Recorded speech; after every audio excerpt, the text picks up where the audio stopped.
নমস্কার বন্ধুরা, আমি বিশ্বজিৎ আর আপনারা দেখছেন আমাদের YouTube channel Nifty prediction for tomorrow. আজকের ভিডিওতে আমরা শুধুমাত্র নিফটি নিয়ে আলোচনা করব এবং দেখব যে আগামী সোমবারের জন্য কিভাবে ইন্টারডে ট্রেডিং সেটআপ প্ল্যান করা যেতে পারে। প্রথমেই বলে রাখি যে রেঞ্জ বাউন্ড টাইপের মার্কেট সোমবার দিন দেখবেন, এটা কিন্তু ক্লিয়ার। তো রেঞ্জ বাউন্ড যদি বাজার হয় তাহলে কি সিচুয়েশন হতে পারে?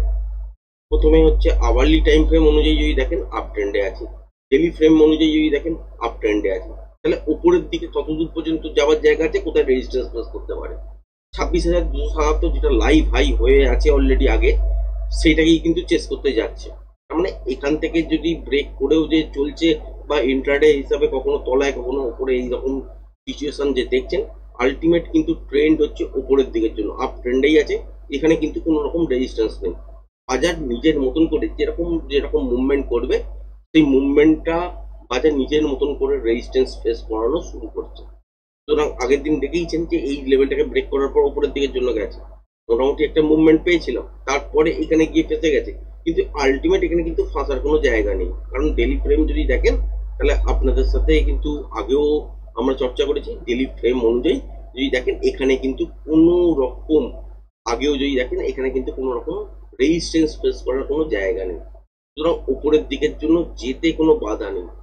বাজার নিজের মতন করে আটকে আটকে চলবে, প্যাটার্ন তৈরি করে চলবে। বাজার যেদিন যেরকম রেঞ্জ বানাবে সেই রকম রিয়াকশন দেবে। এখান থেকে যে জায়গাটায় দাঁড়িয়েছে সেখান থেকে দেখতে পাচ্ছেন আগের বারের এখানে একটা গ্যাপ আছে, এই গ্যাপটাকেও ফিল করে দিতে পারে, যেটা হচ্ছে ওই 25,750-60 এই জায়গাটার কাছাকাছি। কারণ এই জায়গাটা আপনাদের চোখে এই মুহূর্তে পড়ে গেল। এবার যদি 5 মিনিটের টাইম ফ্রেম অনুযায়ী ফিরে আসেন তাহলে সেক্ষেত্রে আমরা কি দেখতে পাচ্ছি, যদি রেঞ্জ বাউন্ড বাজারে হতেই হয় তাহলে এখান থেকে কিন্তু বড় মুভমেন্ট আমরা দেখতে পাবো না। এবার এখানে বন্ধ করেছে কোথায়, সেটা হচ্ছে 25,632, এই জায়গাটা কিন্তু বন্ধ করেছে। তাহলে গ্যাপ আপের সঙ্গে যদি খোলে তাহলে উপরের দিকের জন্য যাবার রাস্তা কিন্তু পরিষ্কার। তাহলে সেক্ষেত্রে আমরা দেখতে পাচ্ছি 25,750-60 এই জোনটার কাছাকাছি পর্যন্ত পৌঁছে যেতেই পারে, ঠিক এই জায়গাটার কাছাকাছি পৌঁছে যেতেই পারে। তাহলে শর্ত কি হবে, যে যদি দেখি যে গ্যাপ আপ খুলেছে 25,650-এর ওপর, তাহলে একটা তলার দিকের জন্য ডিপ নিতে পারে। শর্ত হচ্ছে এটাই যে তলার দিকের এই যে সুইং লোটা দেখতে পাচ্ছেন, যেটা হচ্ছে 25,608 বা 600 ধরে জন্য, তো এইটাকে ব্রেক করবে না। যদি ব্রেক না করে তাহলে একটা ডিপ নেবার পর যখনই আবার দেখবেন যে এই লেভেলটাকে ব্রেক করে সাস্টেন করছে, সেক্ষেত্রে এখান থেকে কিন্তু বাইং সেটআপ তৈরি করা যেতে পারে। এবং মোমেন্টাম হিসাবে কত দূর দেখতে পারেন, সেটাও দেখতে পারেন যে 25,680, 700, 720 এই জায়গাটা গিয়েও মুভমেন্ট থেমে যেতে পারে। আবার এই জায়গাটাও পুরোপুরি কমপ্লিট করতে পারে, যেটা হচ্ছে 25,750 থেকে 60, কারণ হচ্ছে এখানটা গ্যাপটা পর্যন্ত আছে, সুতরাং গ্যাপটাকে ফ্রি করে দিতে পারে। এবার এইটাকেও কিন্তু রেঞ্জ বাউন্ড বাজারের মধ্যে কিন্তু কনভার্ট করতে পারে। তাহলে ট্রেডিং সেটআপ হিসাবে যদি দেখেন তাহলে গ্যাপ আপ খোলার পর তলার দিকের জন্য ডিপ নিতেই পারে। ডিপ নেবার পর যদি দেখি যে আর এই তলার দিকে সুইংটা ব্রেক করছে না, তাহলে এই লেভেলটাকে ব্রেক করার পর এখান থেকে কিন্তু একটা মোমেন্টাম ট্রেডিং সেটআপ অ্যাক্টিভেট হবে। এবার এখান থেকে যতক্ষণ পর্যন্ত মোমেন্টাম থাকবে ততক্ষণই কিন্তু ট্রেডটাকে হোল্ড করা যায়, এবং যেখানে গিয়ে দেখবেন যে মোমেন্টাম লস হয়ে যাচ্ছে সেখানে গিয়ে একবার এক্সিট হয়ে যেতে হবে। তারপরে দেখতে হবে যে প্যাটার্ন কি তৈরি হচ্ছে। যদি দেখা যায় যে কন্টিনিউশন টাইপের প্যাটার্ন তৈরি হচ্ছে এবং নয়েজ চলে এসছে বাজারের মধ্যে, যেটা রেঞ্জ বাউন্ড বাজারে কমন, তাহলে সেকেন্ড ট্রেডটা হবে না, মুভমেন্ট ওপরের দিকেও বেশি পাবেন না, তলার দিকের জন্য পড়তে চাইবে না। সেক্ষেত্রে নেক্সট দিন বাদ বাকি মুভটা হবে। এবার যদি দেখা যায় যে এইখানে কোনো একটা জায়গায় গিয়ে দাঁড়িয়ে গেছে, তারপর এখানে রিভার্সাল প্যাটার্ন হচ্ছে, তাহলে এখান থেকে তলার দিকের জন্য আবার মুভমেন্ট কিন্তু ইন্ট্রাডে অনুযায়ী শুরু হবে। সেক্ষেত্রে কি করতে হবে, যে প্রজেকশন লেভেল কাউন্ট করতে হবে। যদি কন্টিনিউশন প্যাটার্ন হয় তাহলে সেই ক্ষেত্রে প্রজেকশন লেভেল কাউন্ট হবে, যদি রিভার্সাল প্যাটার্ন হয় সেই হিসাবে প্রজেকশন লেভেল কাউন্ট হবে, এবং তারপরে দেখতে হবে যে পিয়ারসের লেভেলটা কোথায় আসছে, সেই অনুযায়ী কিন্তু টার্গেট সেট হবে। তারপরে ট্রেডিং সেটআপ অ্যাক্টিভেট হবে। এর আগে কি করতে হবে, দেখতে হবে যে বাজারের মধ্যে মুভমেন্টাম যেটা আছে সেটা কি আছে নাকি নয়েজ প্রচন্ড ট্রিকি হয়ে গেছে। যদি ট্রিকি নয়েজ চলে আসে তাহলে কিন্তু বাজারের মধ্যে দেখবেন যে প্রিমিয়াম গুলো মেল্ট হতে শুরু করেছে। দেখবেন যে প্রত্যেকটা ছোট ছোট হাই হচ্ছে, হয়তো সেখানে কিন্তু প্রিমিয়াম আর উপরের দিকের জন্য বিশেষভাবে যেতে পারছে না। তাহলে সেখানে গিয়ে কি করতে হবে, যে আলটিমেট ডাইরেকশন ওয়াইজ হয়ে যদি আপনি ঠিকও হন, তাহলে কিন্তু সেখানে অপশন বাইং করা কিন্তু চলবে না। কারণ পিন পয়েন্টে স্ক্যাল্পিং বেরোতে পারে, 2-5 পয়েন্ট, 7 পয়েন্ট, 10 পয়েন্টের জন্য স্ক্যাল্পিং বেরোতে পারে, কিন্তু বারবার ট্রাই করার ফলে কি হতে পারে, যে ওখানে কিন্তু ট্র্যাপ হওয়ার চান্সেস থাকবে। এবং বড় কোয়ান্টিটি নিয়েও কাজ করা যাবে না, কারণ আপনি যখন বড় কোয়ান্টিটি এন্ট্রি করবেন সেখানেও আপনার একটা উইন্ডোজ লাগে, মানে উইন্ডোজ মিনস হচ্ছে একটা জায়গা লাগে যেখানে গিয়ে আপনি 5-7 পয়েন্ট 8 পয়েন্টের মুভমেন্টের মধ্যে আপনাকে হয়তো ওই ট্রেডিং সেট আপ বা বড় কোয়ান্টিটি আপনাকে ওখানে এন্ট্রি করতে হবে। আবার এক্সিট করার সময়তেও সেই একটা উইন্ডোজ লাগে যেখানে গিয়ে ওই 5-7 পয়েন্ট 8 পয়েন্টের মধ্যে আপনাকে এক্সিট করার সময় কিন্তু ওই পয়েন্টগুলোকে ছাড়তে হবে। তাহলে আলটিমেট যদি একটা বড় কোয়ান্টিটি আপনি বিল্ড করেও নেন, তাহলে 10 পয়েন্ট 15 পয়েন্টের মুভমেন্টের মধ্যে আপনি এক্সিট হতে পারবেন না। সুতরাং ছোট কোয়ান্টিটি নিয়েই কাজ হবে। তাহলে ছোট কোয়ান্টিটি নিয়ে যদি পিন পয়েন্টের ট্রেডিং সেটআপ না হয়, তাহলে সেখানেও কিন্তু এন্ট্রি করতে যদি একটু লেট হয় আর এক্সিট করার সময় যদি একটু লেট হয়ে যায়, তাহলে আলটিমেট কিন্তু প্রফিটটা লসে কনভার্ট হয়ে যাবে বা কষ্ট টু কস্টেই চলে আসবে, আলটিমেট কোনো ফায়দা হবে না ব্রোকারেজ ছাড়া। তো খেয়াল রাখবেন যে নয়েজ আসছে কিনা বাজারের মধ্যে। যদি নয়েজ চলে আসে তাহলে ট্রেডিং সেটআপটা অ্যাক্টিভেট করবেন না। ডাইরেকশন ওয়াইজ হয়তো চলতে পারে কিন্তু ট্রেডিং সেটআপ অ্যাক্টিভেট হবে না। আর যদি নয়েজ না আসে তাহলে কিন্তু ট্রেডিং সেটআপ অ্যাক্টিভেট হবে এবং সেই ক্ষেত্রে সেই রকম টাইপের স্ক্যালপিং মুভি কিন্তু নেওয়া যেতে পারে। এটা হচ্ছে এলো উপরের দিকের জন্য। এবার যদি দেখেন যে গ্যাপ ডাউনের বাজার খুলেছে, সেক্ষেত্রে কি করবেন? ঠিক এইটার তলায় কিন্তু খুলতে হবে, 25,608-10-এর তলায় গ্যাপ ডাউন করতে হবে, তবেই কিন্তু এখান থেকে তলার দিকের জন্য সেই প্রথম 2 মিনিট 4 মিনিটের জন্য যেটা লো করলো, তারপরে একটা বাউন্স ব্যাক আসতে পারে। বাউন্স ব্যাকের পর যদি সাস্টেন না করতে পারে, তাহলে আলটিমেট আবার এই লেভেলটাকে কিন্তু ব্রেক করবে। ব্রেক করা মাত্রই কিন্তু একটা শর্ট পজিশন ক্রিয়েট হবে এবং কত দূর পর্যন্ত হতে পারে, সেটা হচ্ছে এই জোনটার কাছাকাছি পর্যন্ত একটা শর্ট পজিশন হতে পারে। সেটা হতে পারে যে 25,600, এই 25,550-60 থেকে 25,520 এইসব জায়গার কাছাকাছি পর্যন্ত তলার দিকের জন্য মুভ করতে পারে। মর্নিং এর দিকে যদি হয়, গ্যাপ আপ যদি হয় বা গ্যাপ ডাউন যদি হয় মর্নিং এর দিকে, তাহলে কিন্তু মোমেন্টামটা পাবেন। যদি বেলার দিকে হয় তাহলে কিন্তু মোমেন্টামটা আরো কমে আসবে, বেশি দূর পর্যন্ত মুভমেন্ট হবে না। কারণ কি? কারণ হচ্ছে বাজারের মধ্যে যখন বাজার ওপেন হয় তখন একটা মোমেন্টাম থাকে, সবাই কেনা বেচা করতেছে, তাহলে সেক্ষেত্রে কিন্তু বাজারের মধ্যে মোমেন্টামটা থাকে এবং অনেক বড় যারা ট্রেডার আছেন তাদেরও কিন্তু পজিশন যেগুলো আছে সেগুলো কিন্তু স্কোয়ার আপ করে বা রোল ওভার করে, এরকম অনেক সিচুয়েশন চলে। সেই সিচুয়েশন গুলোর জন্য মর্নিং এর দিকটাতে প্রথম 1 ঘন্টার দিকে দেখবেন যে আলটিমেট কিন্তু মোমেন্টাম একটা থাকে। সেই জন্যই দেখবেন যে বড় বড় যে মুভগুলো বা বড় বড় 5 মিনিট 7 মিনিটের মধ্যে যে ক্যান্ডেলগুলো ফর্মেশন হয় সেগুলো কিন্তু প্রথম দিকেই হয়ে যায়।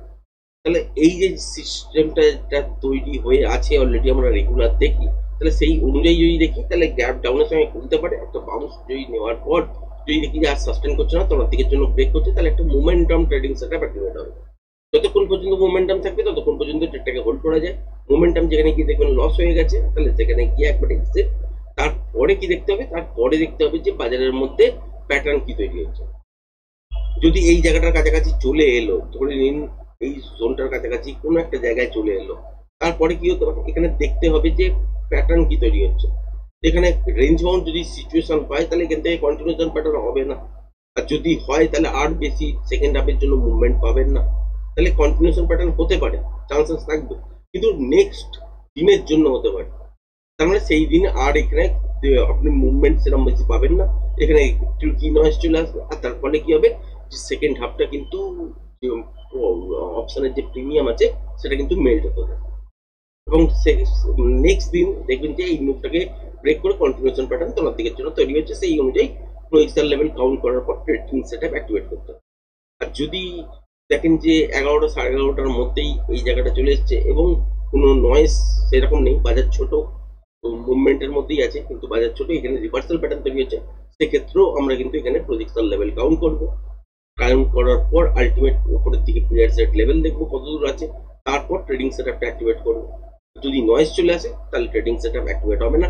ডাইরেকশন ওয়াইজ হয়তো আপনারা ঠিক আছেন যে আলটিমেট উপরের দিকের জন্য যাবে, সেখানে কিন্তু পিন পয়েন্টে স্ক্যালপিং কখনো কখনো পাবেন, খুব বেশি বার করতে গেলে পাবেন না, আবার অনেক সময় হবে প্রিমিয়ামটা বাড়তেই চাইবে না। তো সেই ক্ষেত্রে আপনাকে কিন্তু খেয়াল রাখতে হবে যে আলটিমেট সিচুয়েশন কি হচ্ছে সেই অনুযায়ী কিন্তু ট্রেড করতে হবে। তো এটার সব থেকে বেস্ট অপশন কি? টেকনিক্যাল শেখা। টেকনিক্যাল ছাড়া কিন্তু আলটিমেট কিন্তু এগুলো পসিবল নয়। আপনারা যারা ইন্ট্রাডে করার চেষ্টা করেন রেগুলার বেসিস, তাহলে ইন্ট্রাডে যারা করছেন তাদের মধ্যে একটা জিনিস ভাবুন যে এইটা কিন্তু বাজারের যে মুভগুলো দেখছেন কখনো উপরে কখনো তলায়, এটাকে বলা হয় কিন্তু নয়েজ। তো এই নয়েজটাকে ট্রেড করতে গেলে আপনাকে কিন্তু প্রপার শিখতে হবে। তবে আপনি ডেলিভারিতেই বলুন, স্টকে বা কোনো অপশানে বলুন, তো আপনারা পজিশন নিয়ে বলুন বা ইন্ট্রাডে বলুন করতে পারবেন। তার আগে কিন্তু করা সম্ভব নয়। কেন সম্ভব নয়? কারণ হচ্ছে এইখানে বাজার যে রকম গতিতে চলে, যে রকম সিচুয়েশন গুলো ক্রিয়েট করে, সেগুলোকে আপনাকে প্রপার বুঝতে হবে, প্রপার জানতে হবে, তারপরেই কিন্তু ট্রেডিং সেট আপ হয়। আলটিমেট কখনো যদি এই যে তলার দিকের জন্য এই জায়গাটায় করছে, এখানে যদি ট্রেডিং সেট আপ অ্যাক্টিভেট যদি করে দেন, আলটিমেট সিচুয়েশন যারা যারা করেছেন সেই দিন, তারা আলটিমেট সিচুয়েশন নিশ্চয়ই বুঝে গেছেন। তো সুতরাং প্রত্যেকটা জিনিসই কিন্তু শেখার আছে, না শিখে কিন্তু আসতে পারবেন না। তার জন্য প্র্যাকটিস করুন। যেগুলো যেগুলো শিখলেন, কেউ যদি শেখায়, তার কারোর যে কোনো কারোর কাছেই শিখতে পারেন, কিন্তু শিখুন এটাই যে যেগুলো শেখাচ্ছে সেগুলো লাইভ মার্কেটের মধ্যে প্রুফ দিয়ে দিয়ে শেখাচ্ছে কিনা। তো যদি লাইভ মার্কেটের মধ্যে প্রুফ দিয়ে দিয়ে আপনি কোনো জিনিস শিখতে পারেন, আলটিমেট প্রতিদিন যদি সেই জিনিস সিস্টেমটা কাজ করে, আপনার সেই টেকনিকগুলো যদি কাজ করে, তাহলে আপনি রেগুলার বেসিস মার্কেট থেকে কিছু আর্ন করতে পারবেন। আর নয়তো যদি কোনো কোনো দিন ভাগ্য ভালো থাকলে পয়সা পেয়ে যাবেন। কোনো কোনো সময় অনেকেই করেন যে কিছু স্টকের মধ্যে ইনভেস্ট করে দেন, বাজার যখন ওপরের দিকে বুলিশ হচ্ছে, এই সময়তেও অনেকে ইনভেস্টমেন্ট করছে, নয় যে ওপরের দিকে যাবে, তাৎক্ষণিকভাবে কিছুটা লাভ পেতে পারেন এরকম সিচুয়েশন গুলোতে। কিন্তু যদি লং টাইম হিসাবে দেখেন, লং ফ্রেম হিসাবে দেখেন, 1 বছর, 2 বছর, 5 বছর, 10 বছর এরকম ফ্রেম অনুযায়ী যদি মার্কেটের মধ্যে টিকে থাকতে হয়, তাহলে আলটিমেট এনারা কিন্তু টিকে থাকতে পারবেন না। এটা কিন্তু বাস্তব। কারণ হচ্ছে এই জায়গাটায় আপনার মার্কেট চাই কি ডিসিপ্লিন, মার্কেট চাই হচ্ছে টেকনিক্যাল নলেজ, এবং তাকে ইউজ করছে কিভাবে, সেটা হচ্ছে লাইভ মার্কেটের মধ্যে আপনাকে কিন্তু টেস্ট দিতে হয় এভরিডে। তো এই জায়গাগুলোকে আপনারা যেমন ভালোভাবে যেমন ভাবে বুঝবেন, সেরকমই রেজাল্ট পাবেন। এর থেকে বিশেষ কিছু বলার নেই। তবে চেষ্টা করবেন টেকনিক্যালটা শিখে তারপরে মার্কেটের মধ্যে আসতে। নয়তো তৎক্ষণাৎ হয়তো কিছু প্রফিট কখনো কখনো পাবেন, কিন্তু আলটিমেট লং টার্মে কিন্তু আপনারা মার্কেটের মধ্যে থাকবেন না। এইটুকুনি হচ্ছে বার্তা আমি আপনাদের সাথে দিলাম। এর থেকে বেশি কিছু আর বলার নেই।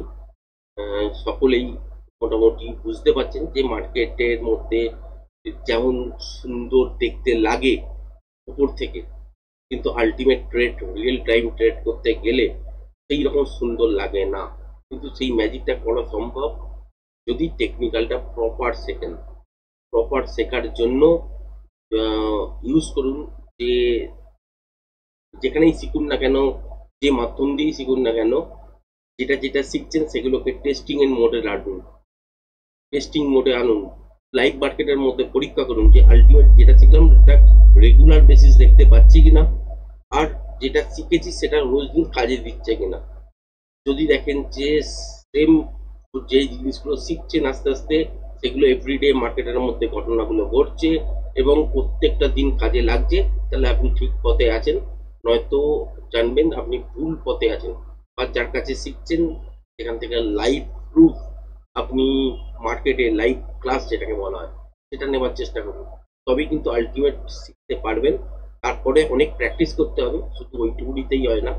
যত প্র্যাকটিস করবেন তত নলেজ বাড়বে, ততই কিন্তু আপনি এগিয়ে চলতে পারবেন, ভরসা যতটা বাড়বে। যাই হোক, আজকের ভিডিওটা এই পর্যন্তই। ধন্যবাদ।